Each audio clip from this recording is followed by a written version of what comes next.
नमस्कार साथियों, स्वागत है आप सभी का हमारे खुराना क्लासेस यूट्यूब चैनल पर।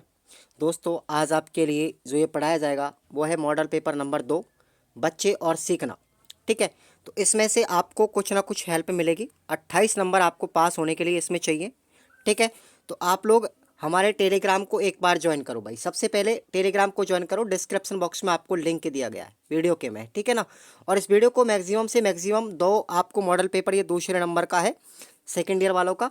तो आप लोग अब इंपॉर्टेंट क्वेश्चनों की बात करते हैं। इनमें से आपको प्रश्न आएंगे, बहुत हेल्प मिलेगी साथियों, ठीक है ना।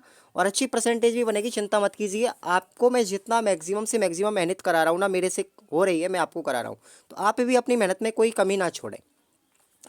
और देखना, रिजल्ट भी बेहतर निकलेगा आपका। जिस तरीके से मैंने पिछले साल निकाला था, इस बार भी आपको बहुत अच्छा शानदार रिजल्ट निकलने मिलेगा, ठीक है ना।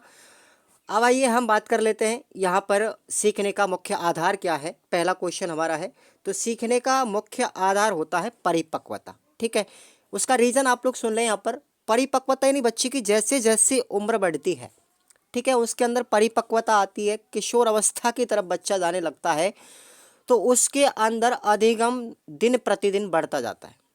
कारण है कि छोटी उम्र में बच्चे को कम नॉलेज होता है अपने आसपास के परिवेश से। वो ज्ञान का अर्जन धीरे धीरे जैसे जैसे करने लगता है, परिपक्वता बढ़ने लगती है, तो अधिगम का अनुभव भी उसे अधिक से अधिक होने लगता है। तो यही आधार है सीखने का। सीखने का मतलब होता है साथियों अधिगम, अगर हम इसको साइकोलॉजी की भाषा में बोले तो आंसर क्या हो गया? परिपक्वता। सेकंड क्वेश्चन है हमारा, देखिए सेकंड क्वेश्चन है कि बुद्धि को लचीले समायोजन की क्षमता किसने कहा? बहुत इंपॉर्टेंट सवाल है भाई। सीखने बुद्धि को लचीले समायोजन की क्षमता किसने कहा है? तो आपका राइट आंसर हो गया बर्ट। किसने कहा है? वर्ट ने कहा है भाई, याद रखना आप लोग। नेक्स्ट क्वेश्चन है अपना कि किस अवस्था में भाषा जो विकास है वो तीव्र गति से होता है? तो अब ये जो अवस्थाएं आपको दिखाई गई है ना, ये अवस्थाएं जीन पियाजे की है। ये चार अवस्थाएं आपको जो दिखाई गई हैं ऑप्शन में, ये जीन पियाजे की अवस्था है। इनको एक बार आप लोग याद रख लेना, ठीक है। जो जीन पियाजे का नैतिक विकास सिद्धांत था, उसकी ये चार अवस्था, ये सॉरी, ये जो सिद्धांत दिया था विकास का सिद्धांत, संज्ञानात्मक विकास का सिद्धांत, उसकी चार अवस्थाएं हैं, ठीक है। तो ये पहली अवस्था थी हमारी कौन सी? संवेदी क्रियात्मक अवस्था, उनकी पहली अवस्था थी। दूसरी थी उनकी पूर्व संक्रियात्मक अवस्था। तीसरी थी उनकी मूर्त संक्रियात्मक अवस्था। और चौथी थी उनकी अनौपचारिक संक्रियात्मक अवस्था। तो ये चार अवस्थाएं थी। और पूछा गया है कि भाषा का विकास किस अवस्था में तीव्र गति से होता है? तो आपका आंसर हो जाएगा पूर्व संक्रियात्मक अवस्था। कहने का मतलब है बाल्यावस्था में बच्चा सबसे तीव्र गति से सीखता है। उम्र क्या हो गई इसकी? ध्यान रखना, 7 से 12 वर्ष के बीच में। कितना? 7 से 12 वर्ष के बीच में बच्चा तीव्र गति से सीखता है। अगला क्वेश्चन, साइकोलॉजी भी मैं आपको बहुत ही शानदार तरीके से पढ़ाऊंगा, चिंता मत कीजिए। इसी चैनल पर आपको क्लासें लगेंगी धुआंधार। जैसे ही तुम्हारी एग्जाम खत्म होंगी एसटीसी की, साइकोलॉजी के लिए आप तैयार रहेंगे, ठीक है ना। सूचनाओं का संप्रेषण मस्तिष्क के किस भाग के द्वारा होता है? ठीक है, मस्तिष्क के 3 भाग होते हैं। अभी मैंने आपको पहले मॉडल पेपर में बताया था, प्रमस्तिष्क, अनुमस्तिष्क और मेडुला ऑब्लांगेटा।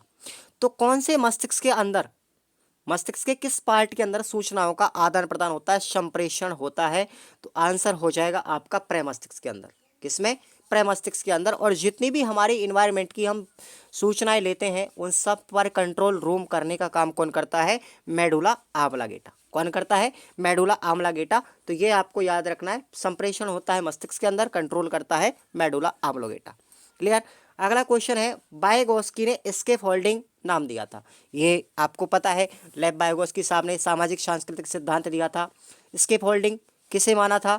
तो एस्केप होल्डिंग माना था सहारा लगाने को। फर्स्ट मॉडल पेपर में प्रश्न मैंने डाला है ये कि एस्केप होल्डिंग किसे कहते हैं। जब कोई बच्चा सीखने लगता है तो सीखते समय वो धीरे धीरे समय गुजरने के साथ साथ दूसरों की सहारा लेना, मदद लेना कम कर देता है। और इसी प्रक्रिया को बायगोस्की ने एस्केप होल्डिंग नाम दिया था। और एस्केप होल्डिंग को हम हिंदी में सहारा लगाना कहते हैं, ठीक है। संज्ञानवादी विचारधारा के मनोवैज्ञानिक कौन कौन है? तो याद रखना आप लोग, संज्ञानवादी 3 मनोवैज्ञानिक मुख्य रूप से हैं। एक तो है हमारे लेव बायगोस्की, दूसरे है नॉम चॉम्स्की, ठीक है। और इस नॉम चॉम्स्की ने भाषा विकास सिद्धांत भी दिया था, ध्यान रखना आप लोग। और जनरेटिव ग्रामर थ्योरी इन्होंने दी थी। और तीसरे है हमारे जीन पियाजे, ठीक है। ये तीनों ही मनोवैज्ञानिक कौन है? संज्ञानवादी है। तो आंसर हो गया आपका डी, ठीक है। अगला क्वेश्चन आप लोग देखेंगे, सार्वभौमिक शिक्षा का लक्ष्य कितने वर्ष के बच्चों के लिए होता है? बताइए, सार्वभौमिक शिक्षा का लक्ष्य कितने वर्ष के बच्चों के लिए होता है? तो 6 वर्ष से लेकर के 14 वर्ष तक के बच्चों को आप लोग, सार्वभौमिक का मतलब समझ रहे हो आप लोग? RTE अधिनियम। कौन सा है? RTE अधिनियम। दोस्तों एक बार लाइक कर दीजिए। समझ में छोटी छोटी चीज़ों को ध्यान रखना है। यानी कि सार्वभौमिक शिक्षा का मतलब है RTE अधिनियम में कितने वर्ष की उम्र के बच्चों को शिक्षा देने का अधिकार दिया है? 6 वर्ष से लेकर के 14 वर्ष तक के बच्चों को, यानी कक्षा 1 से लेकर के 8वीं तक उनको फ्री पढ़ाया जाता है, निःशुल्क शिक्षा दी जाती है। ठीक है, अगला क्वेश्चन आप लोग देखेंगे, सामाजिक सांस्कृतिक सिद्धांत किसने दिया था?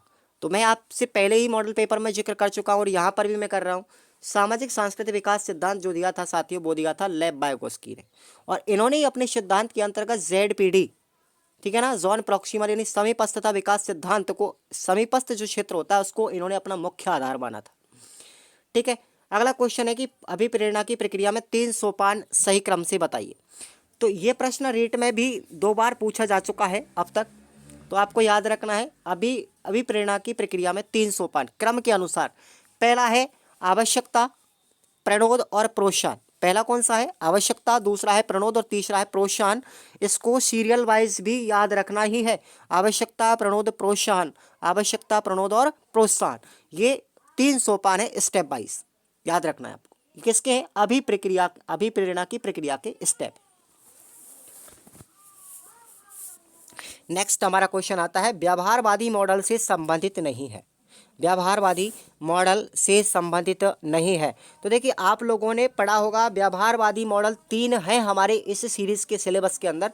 पहला है बैंकिंग मॉडल, दूसरा है प्रोग्रामिंग मॉडल और तीसरा है समझ निर्माण मॉडल। ठीक है, इनमें से एक प्रश्न आएगा। लेकिन भैया कौन सा नहीं है? स्कीमा नहीं है। स्कीमा तो जीन पियाजे का क्या है? एक संप्रत्यय है। किसका? संज्ञानवादी विकास सिद्धांत का एक संप्रत्यय है स्कीमा। ठीक है, यानी कि किसी वस्तु को देख करके बच्चे के मन में जो प्रतिबिंब बनता है, जो पूर्वाग्रह उत्पन्न होता है, वो कहलाता है स्कीमा। समझ में आ गया? तो ऑप्शन हो गया आपका बी। देखो समझ में भी ठीक से आएगा, चिंता करने की कोई आवश्यकता नहीं है आपको, और नंबर भी अच्छे आएंगे आपके। तो रेट की क्लासों के लिए तैयार रहना है इसी चैनल पर। क्वेश्चन है अपना, परिपक्वता और आयु एक दूसरे से कैसे संबंधित है?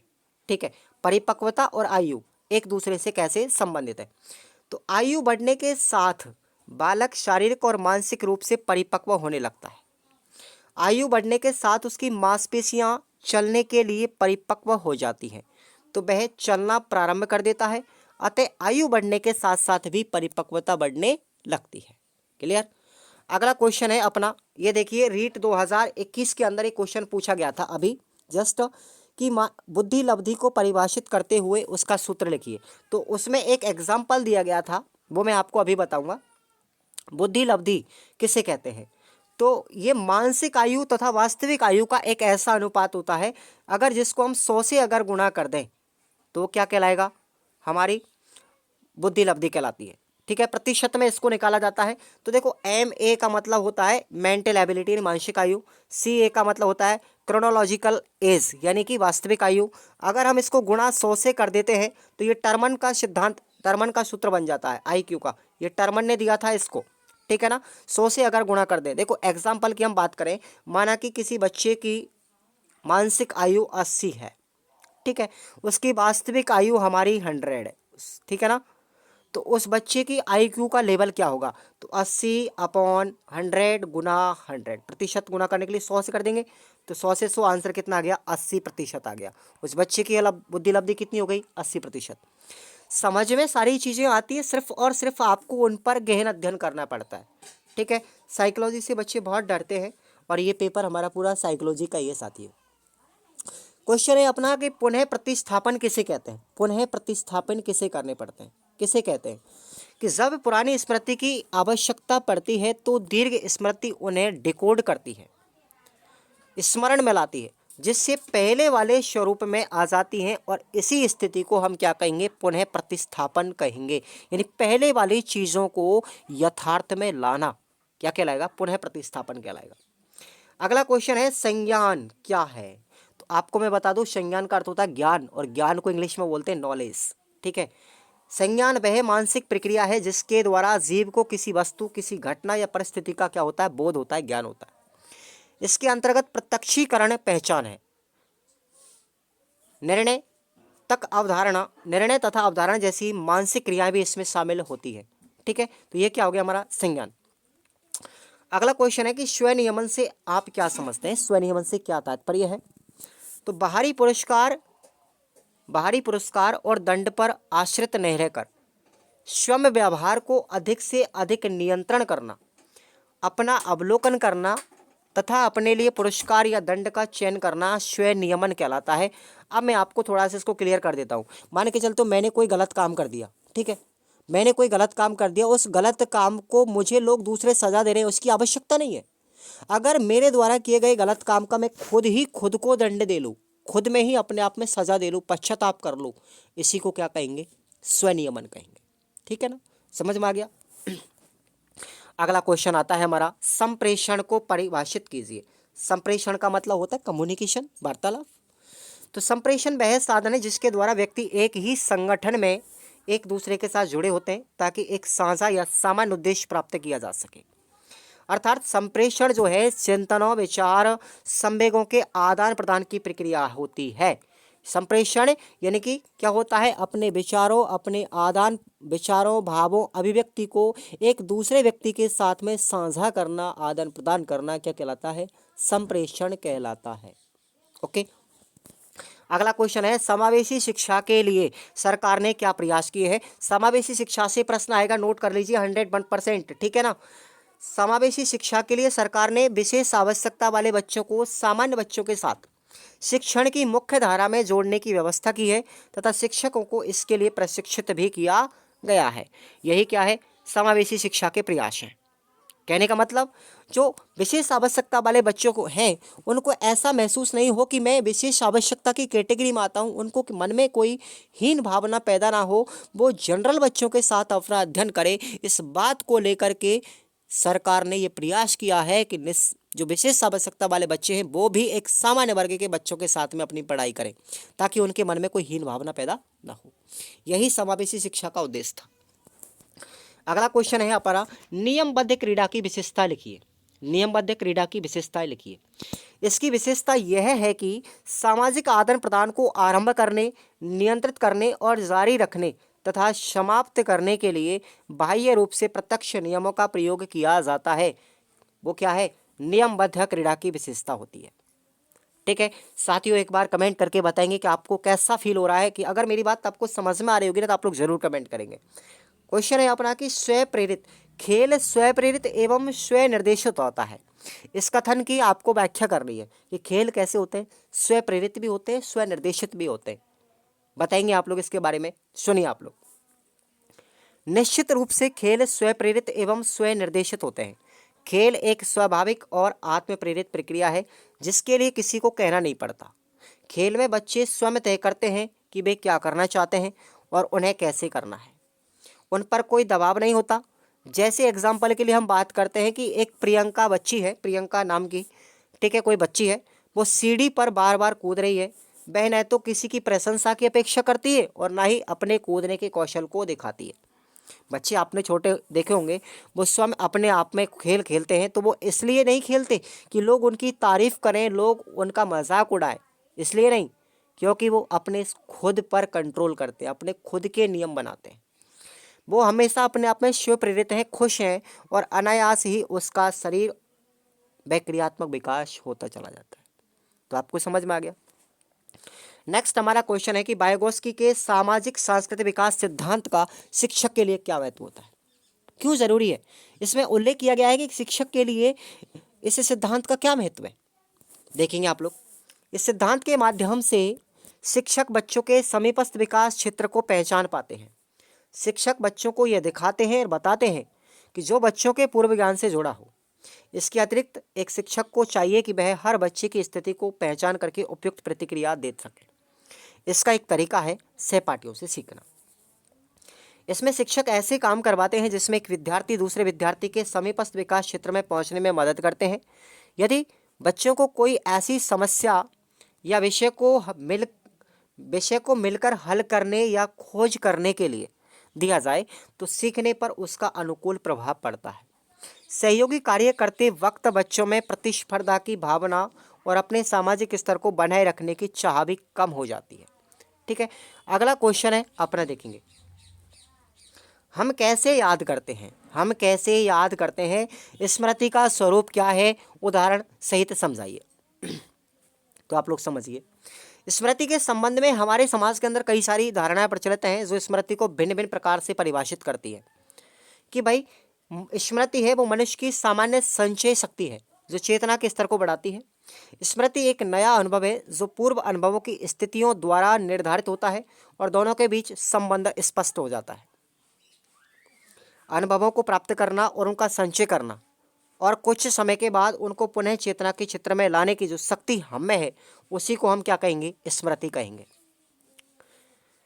सीखी हुई विषय वस्तु हमें याद है, इसकी जांच हम दो तरीके से कर सकते हैं।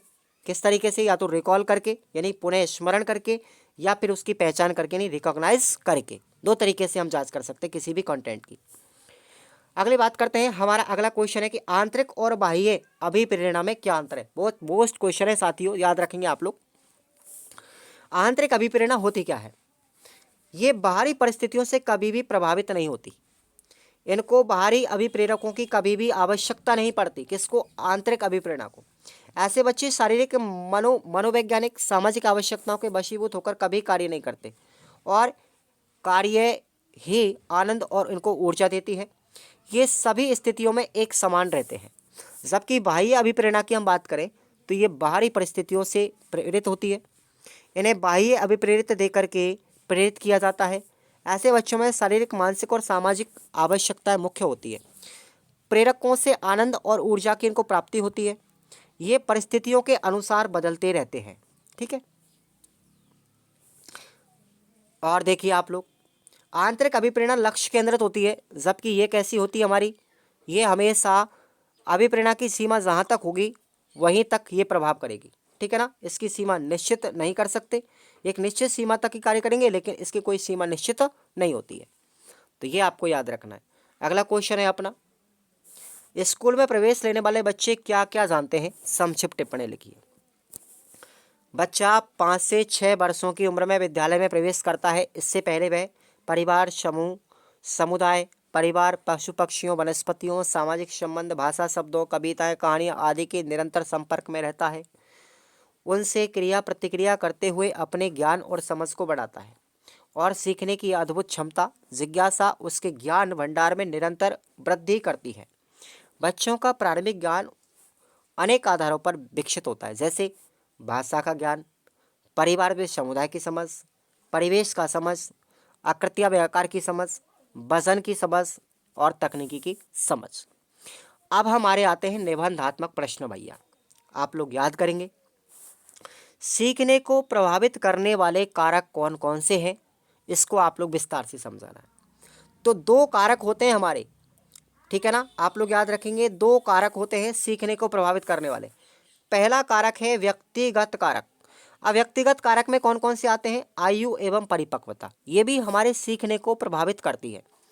सीखने के लिए बच्चों का शारीरिक एवं मानसिक रूप से परिपक्व होना जरूरी है। यदि बच्चे का शारीरिक परिपक्व नहीं होगा तो बच्चा चलना, खड़ा होना, बोलना आदि गतिविधियां कभी नहीं कर पाएगा। दूसरा व्यक्तिगत कारक है शारीरिक स्वास्थ्य। स्वस्थ बच्चा ऊर्जा और उत्साह के साथ सीखने में सक्रिय रहता है। इसके विपरीत ही अगर बच्चा अस्वस्थ है तो उसे सीखने में कठिनाई होगी। अतः बच्चे का शारीरिक रूप से स्वस्थ होना अनिवार्य है। और तीसरा है हमारा अभिप्रेरणा, यह भी एक व्यक्तिगत कारक है। यह सीखने को प्रभावित करने वाला सबसे इम्पोर्टेंट घटक है। बच्चों द्वारा किसी लक्षित विषय वस्तु को प्राप्त करने के लिए प्रयास किया जाता है। यदि लक्षित विषय वस्तु की तरफ अभिभावक एवं शिक्षक द्वारा उसे प्रशंसा, प्रोत्साहन और पुरस्कार दिया जाता है तो बच्चा उसे जल्दी और आसानी से सीख लेता है। दूसरा है हमारा वातावरणीय घटक। वातावरणीय कारक कौन कौन से हैं, जैसे परिवार का वातावरण। सीखने की शुरुआत परिवार से होती है, क्योंकि पहला विद्यालय तो बच्चे का परिवार होता है। अगर परिवार का वातावरण हमारा अनुकूल परिस्थितियां उत्पन्न करता है तो बच्चे बहुत अच्छी तरीके से सीख जाते हैं, क्योंकि बच्चे को संस्कार कहाँ से मिलते हैं, परिवार से। दूसरा है हमारा वातावरणीय कारक में विद्यालय का वातावरण। परिवार के बाद बच्चों का अधिकांश समय विद्यालय में गुजरता है। विद्यालय संबंधी कई कारक उनके सीखने को प्रभावित करते हैं, जैसे विद्यालय की स्थिति, स्वच्छता, शांत वातावरण, बैठने की समुचित व्यवस्था आदि। तीसरा है हमारा विषय वस्तु।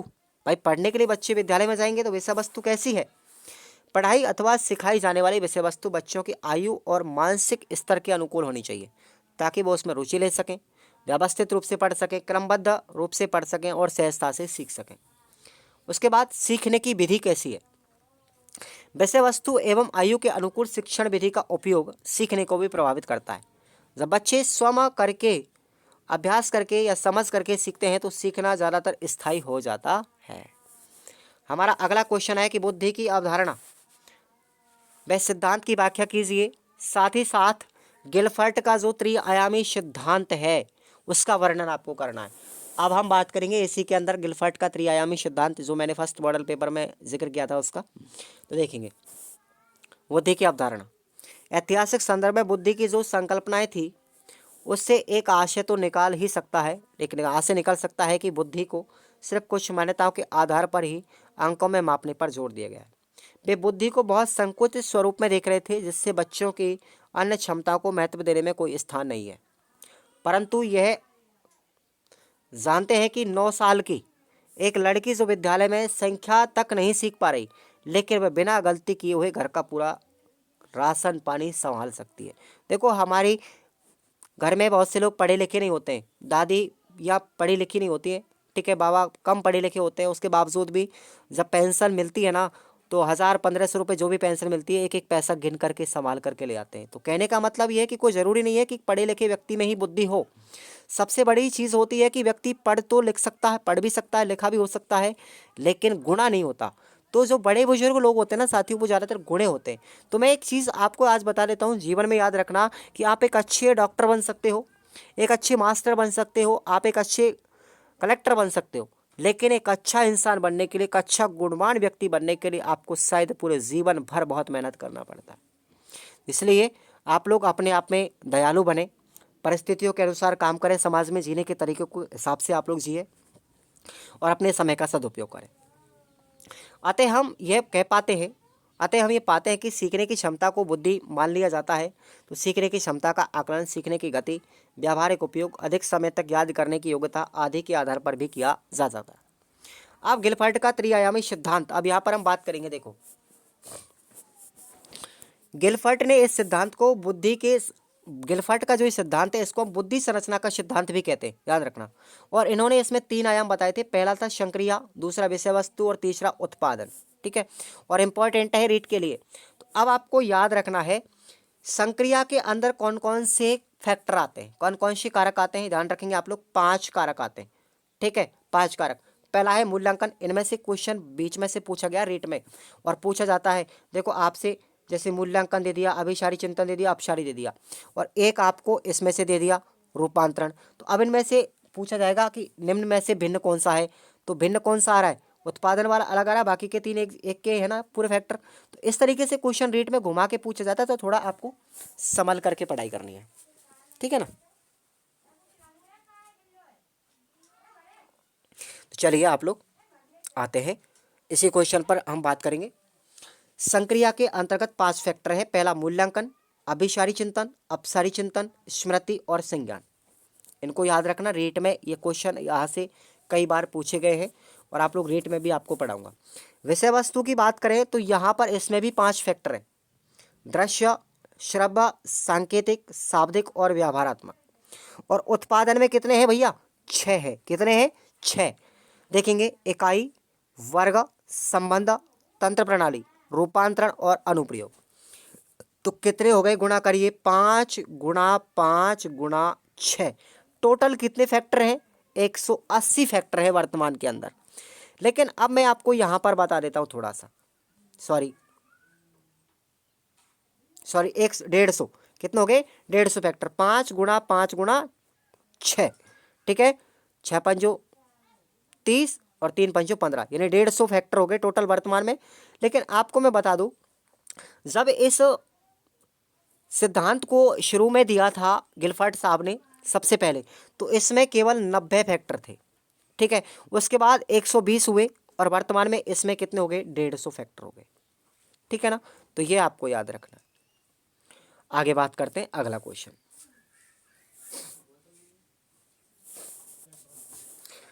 समावेशी शिक्षा का अर्थ बताते हुए विशेष आवश्यकता वाले बच्चों के लिए एनसीएफ 2005 के लेखन में निहित प्रावधानों की विवेचना कीजिए। अब इसमें एनसी जो समावेशी शिक्षा है उसमें एनसीएफ का क्या योगदान रहा। सबसे पहले हम समावेशी शिक्षा की बात करेंगे। एनसीएफ के अंतर्गत कहा गया है कि कभी कभी बच्चों को अपंग, अक्षम आदि शब्दों से संबोधित किया जाता है। भाई बहुत से लंगड़े लूले होते हैं ना, काने बहरे, तो ऐसे लोगों को ऐसे शब्दों से संबोधन कभी नहीं करें, क्योंकि उनके मन को भी ठेस पहुंचती है, तो उनमें कुछ कुंठा की भावना पैदा हो जाती है। ऐसे बच्चों को भी अन्य बच्चों के समान ही शिक्षा प्रदान की जाती है। किसमें? समावेशी शिक्षा में। विशेष आवश्यकता वाले बच्चों को भी ऐसा वातावरण तैयार करना चाहिए जिससे इनके सीखने की प्रक्रिया में कम से कम बाधा रह जाएं, ताकि वे अन्य बच्चों की भली बातें ही सीख सकें, समझ करके आगे बढ़ें और उनका समुचित विकास हो जाए। ठीक है, अब हम एनसीएफ 2005 की जो रूपरेखा है उसमें कौन कौन से प्रावधान किए गए थे विशेष आवश्यकता वाले बच्चों के लिए। समावेशी शिक्षा में विशेष आवश्यकता वाले बच्चों को अलग से शिक्षण नहीं होगा, उन्हें सामान्य बच्चों के साथ ही समान पाठ्यक्रम और समान विधि से शिक्षण करवाया जाएगा। ये प्रावधान किया गया पहला। दूसरा प्रावधान था कि प्रवेश के समय प्रत्येक विशेष आवश्यकता की जांच करके बच्चे को प्रवेश दिया जाए, ताकि उसकी पूरी जानकारी हो सके कि भाई बच्चे को क्या प्रॉब्लम है, इसकी जांच की जाए। दृष्टिकोण एवं श्रवण वंचित बच्चों को अग्रिम पंक्ति में बैठाया जाना चाहिए, अन्य बच्चों के साथ बैठाया जाए, ताकि वे श्यामपट्ट पर जो कुछ भी लिखा होता है उसको सुगमता के साथ लिख सकें और समझ सकें। कक्षा में शिक्षक द्वारा श्यामपट्ट पर मोटे मोटे अक्षरों में लिखें, सुपाठ्य शब्दों में लिखें। श्यामपट्ट व अन्य शैक्षिक उपकरणों तक हर प्रकार की अक्षमता वाले बच्चों को पहुंचाना आसान हो सके, यानी कि हर प्रकार की सुविधा बच्चों को दी जाए जो विशेष आवश्यकता वाले हैं। विशेष आवश्यकता वाले बच्चों को उनकी आवश्यकता के अनुसार अध्ययन सामग्री उपलब्ध कराना आवश्यक है। अस्थि दोष वाले बच्चों को ट्राईसाइकिल और व्हीलचेयर जैसे साधन भी उपलब्ध करवाए जाए, जिससे उनकी गतिशीलता संभव हो सके। विषय की जानकारी और सीखने में सहायक अनेक प्रकार के उपकरणों की व्यवस्था से पाठ्यक्रम में यथोचित अनुकूलन भी किया जा सकता है। अगला हमारा क्वेश्चन है, देखेंगे आप लोग, लास्ट क्वेश्चन होगा शायद। खेल मात्र खेल नहीं है, बालक के व्यक्तित्व विकास में भी उनकी भूमिका स्पष्ट करते हुए खेलों की विशेषताएं क्या होती है इसकी बात करेंगे। तो देखिए आप लोग, खेल मात्र खेल नहीं है, क्योंकि बालक के व्यक्तित्व के विकास में उनकी भूमिका बहुत महत्वपूर्ण होती है। खेल के दौरान बच्चे समस्याओं का समाधान करना भी सीख लेते हैं। इस संबंध में वाइगोत्स्की का कहना भी है कि बच्चों की कार्यकुशलता में तब अंतर दिखता है जब कोई समस्या का समाधान स्वयं कर रहे होते हैं, और जब कोई और बच्चा या बड़ा व्यक्ति उसकी मदद करता है तब अंतर पड़ता है। इस अंतर को वाइगोत्स्की ने समीपस्थ विकास क्षेत्र नाम दिया था। क्या नाम दिया था? ZPD, जॉन प्रॉक्सिमल डेवलपमेंट नाम दिया। खेलों के द्वारा बच्चों के शारीरिक, मानसिक और चिंतन शक्ति का विकास होता है। खेल बच्चों को दैनिक स्थितियों से जूझने में मदद भी करते हैं। अब इस खेलों की विशेषताओं की बात करते हैं। खेल एक स्वप्रेरित और स्वनिर्देश होता है। खेल में बच्चे स्वयं अपना निर्णय तय करके उसका समाधान भी कर लेते हैं। खेल की प्रक्रिया ज़्यादा महत्वपूर्ण है, न कि उसका परिणाम। बच्चे खेल खेलते हैं क्योंकि उनको खेल खेलना है। परिणाम चाहे कोई भी हो, उनको पता नहीं होता कि इसका उद्देश्य क्या है मेरे खेलने का, ठीक है, इसका परिणाम क्या निकलेगा, उससे उसको कोई मतलब नहीं होता। खेल में मानसिक नियम भी होते हैं कि भाई भले ही खेल स्वप्रेरित होते हैं, परंतु खेलते हुए बच्चे अपने मन में कुछ नियम अपने आप ही बना लेते हैं। भाई बच्चों के तो नियम भी खतरनाक होते हैं। खेल कल्पनाशील और सृजनात्मक भी होते हैं। कैसे? खेल के दौरान बच्चे वास्तविक से कुछ परे एक काल्पनिक दुनिया में भी चले जाते हैं। खेल आनंददायी होते हैं। खेलों की विशेषताएं ये, खेल एक ऐसी प्रक्रिया है जो बच्चों को आनंद देती है, उनमें ताजगी स्फूर्ति लाती है। खेल के दौरान बच्चे सजग और सक्रिय रहते हैं। आमतौर पर बच्चे इसलिए खेलते हैं क्योंकि वे खेलना चाहते हैं। खेल से उत्पन्न भावनाएं उन्हें अच्छी लगती है। तो ये अपना आज का gas paper, model paper complete होता है साथियों। आगे की हम क्लासों की बात करेंगे, अगले मॉडल पेपर भी हमारे आएंगे। आप लोग चैनल को सब्सक्राइब कर लो और वीडियो को ज़्यादा से ज़्यादा बच्चों तक पहुंचाने में हमारा सहयोग करेंगे। टेलीग्राम का लिंक भी आपको डिस्क्रिप्शन बॉक्स में दिया गया है, उससे आप लोग ज़रूर ज्वाइन करें, क्योंकि रीट के लिए आपको इसी चैनल पर क्लासें आएंगी, तो उसका आपको PDF कंटेंट आपको डाला जाएगा एप्लीकेशन पर। तो सबके सब विद्यार्थी तैयार रहें, मस्ती के साथ पढ़ेंगे जैसे ही तुम्हारी STC की क्लासें ख़त्म होंगी। तो धन्यवाद साथियों, लाइक कर दें वीडियो को।